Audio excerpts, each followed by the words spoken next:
barlow lenses and how to properly use them. I've got the camera here, the Canon 4000D. We'll get to that after. Yeah, we're going to start with the small little 2.5 times barlow. So for it to work, I'm going to have to get a telescope out. Okay, 1 sec, I need to be more prepped, don't I? Okay, now grab the telescope. All we're going to do is unscrew this, take off this cap, and then see this bit, obviously you want to take off that. We're going to go over to the telescope or any telescope ones. Then you take off the cap, unscrew these that out a bit.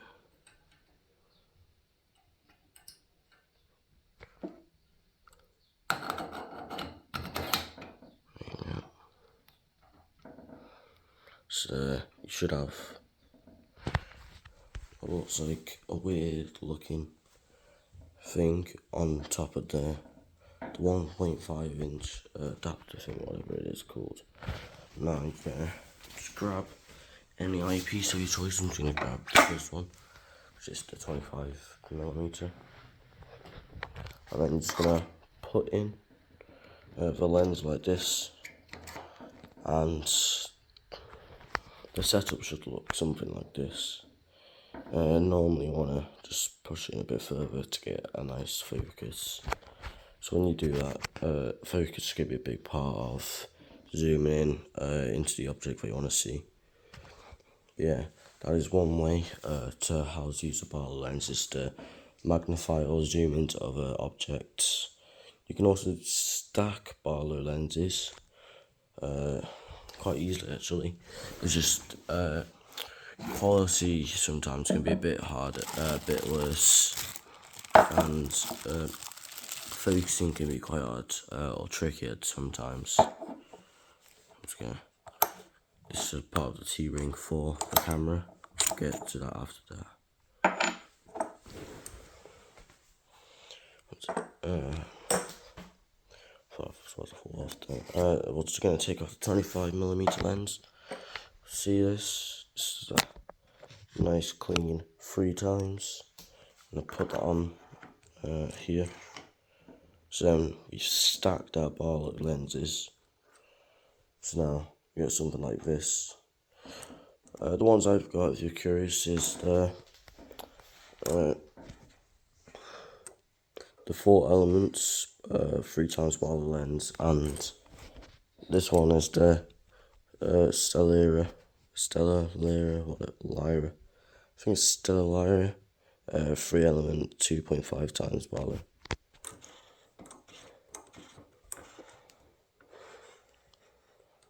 Yeah, these have been quite good barlow lenses, no cracks in them, whatever. Here you can put in your 25mm lens, plop that in again, and it should look something like this. And obviously, this is when it starts to get quite wobbly, because it's like pushing down. So you will have to bear in mind that. Try not to push down on it too much. You don't want it to break, obviously. I don't think it will, but always to be safe. Now on to the next configuration, or whatever you can do with the barlow lenses, is we're just going to have to take these off. Right, I'm just going to take that off. Okay, so now we got the 2 barlows off and the lens.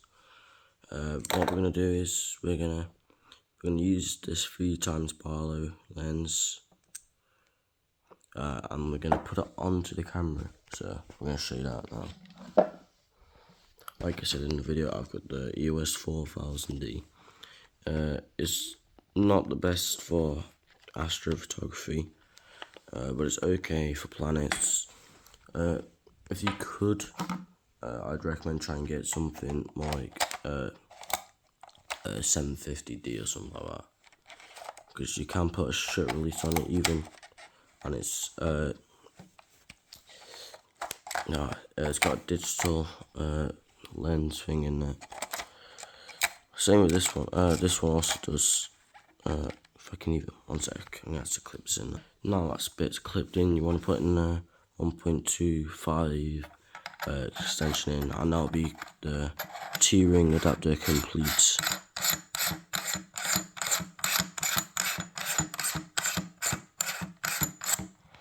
There we go. Now you can't do that, you just want to loosen that up a bit. Then you're going to put that on. There we go. Oh, wait. Just going to tighten that up. You want it real nice and tight. Oh. Obviously mine wasn't tight enough. You'll always have a bit of a problem sliding sometimes.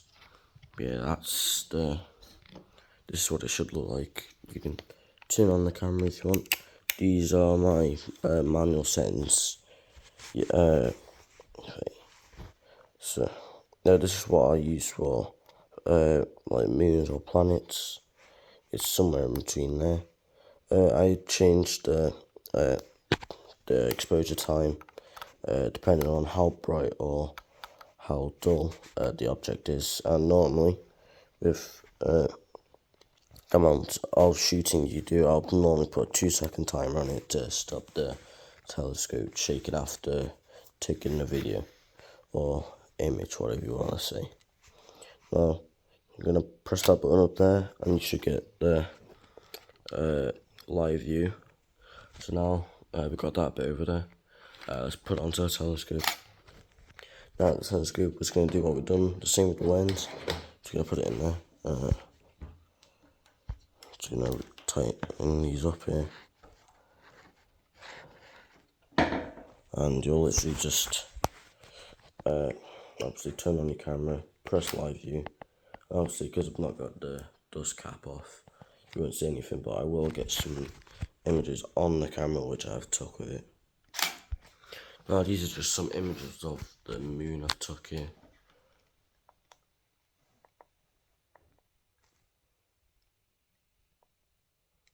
That's my cat. Yeah, I don't use this all the time for astro, but yeah, this is some of the moon. Trying to get some planets. This here is actually M13.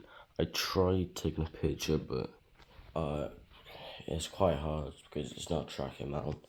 So if you want to take in deep sky objects like M13 or like the Orion or Andromeda, you'll either have to take it really quick exposure, or you're just going to have to get something that can track the night sky. So I won't really bother with deep sky objects like this. Okay, it's Jupiter. That is Jupiter. You can't really see the bands on the phone, but I can see it on the actual camera. There is pictures on my channel where I've used this camera and barlow lens to take pictures. So you can always just have a little scroll on the shores, and you should be able to see some pictures. So yeah, I'm going to turn her off. Now this is going to be what you will expect when using barlow lenses. This is the same telescope, but I found 2 images by someone. I'll try and get the name of him. Who took a picture of Jupiter with and without a barlow lens, so it's quite interesting. Time for the part that no one likes. The most expensive part of the hobby is the prices. Astrophotography is a very expensive hobby, especially a telescope over there. I have moved it back down there. That was around 600, 500 pounds, Great British pounds. The barlow lenses, this one was around 60 pounds, pretty sure. And then this one was around 80. So yeah, not very cheap, guys. This camera, you can probably just buy, I think, for about 100 quid maybe. Probably even less now. It's a relatively old camera now. I think it came out 2018. But you can get cheaper models like the one I've got. Sorry. Sorry, guys. Like the one I've got upstairs is the 400D, which isn't working the best right now, but I'm pretty sure you can get that anywhere from about 60 quid now. 60 Great British pounds. So yeah. Sorry about that again. Yeah. The 3 times came in a nice little box like this. so that was quite nice. Where with this one, not like this is very important, guys. This one just came in a little bubble wrap box, which yeah. So if you want a nice box, you need to get one of these, you know. Quite nice, isn't it? Pretty spiffy. Yeah. Yeah, that's really it, guys. If you liked the video, drop down. Hopefully, give us a sub. Grow, let our channel grow, and let other people explore the universe with me. So yeah, thanks for watching, guys.